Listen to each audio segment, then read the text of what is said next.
Tracey, I appreciate you taking the time today to chat with me. It's great to see you. We've chatted before through my podcast, and we'll get into a little bit more about your book later and what you've been doing. But right now, I think you having a background as a nurse and you having a background in dealing with depression, not only for yourself, but with a lot of other people, now that you've been traveling the world, doing your podcast and interacting with thousands and thousands of people. I want to start with today with what's going on, how people can start to recognize that there's depression, that depression is part of what's going on in their daily lives, and maybe they don't even recognize it. So can we start from there?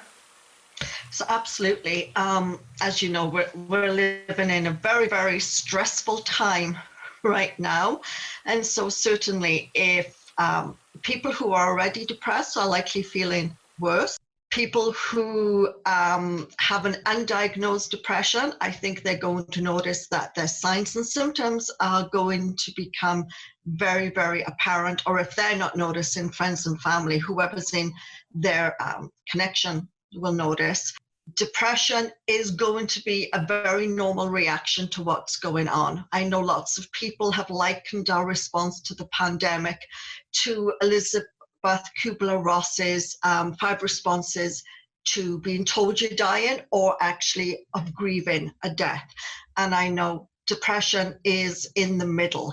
You're going to find that this pandemic news is so completely overwhelming you that you feel very trapped. And that's the struggle with most of the people that we know of, and you and I both know depression very well, is that even though you can spend time with someone and you can sit around and have a laugh, and it was a very enjoyable evening, that feeling of sadness and hopelessness and despondency and that you're not whole.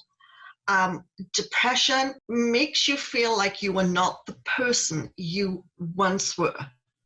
And lots of people are confused as they're trying to figure out what is going on with me. Depression does not mean that you're walking around crying and crying and crying and holding yourself, waking up in the morning and turning on the news to see Trudeau and knowing that there's no end in sight yet. That sadness, that depression, that, oh God, what does the future hold? That's normal. And you do have to strategize to get out of that because you don't want to get stuck in that. If someone is finding themselves mired in and feeling like they've got cement shoes, or if they feel like someone's sitting on their chest, if they're at that point, they need help. And I urge people, just because we're in the midst of a COVID-19 pandemic, it does not mean that every other health concern falls by the wayside, period.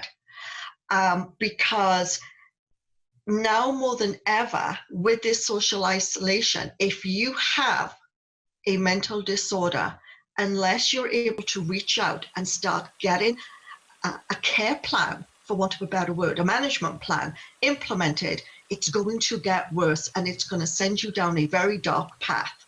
Right. I personally, for myself, one of the things that I did is I have my own counselor that I see, and now we're doing it by telephone, which there's a strange disconnect in doing it that way, but we're still taking our steps forward, and instead of taking a full hour every couple of weeks, we're taking a half hour every week. So I'm fortunate that I have that available. I know bigwhitewall.ca is a fantastic resource for people who don't have a clue where to start. There are professionals there and a huge community of people that are having similar problems. They're having depression, they're having anxiety, and a lot of people for the very first time are experiencing these, and they don't even understand the feelings that they're having. For those of us and those of you who are having issues with depression or anxiety, or maybe you haven't even figured out what it is. Maybe there isn't a label on it yet, but there's something wrong and there's something happening, or somebody beside you has something happening. And without judgment and without trying to label things and without trying to push thoughts or ideas on people, but just start the conversation.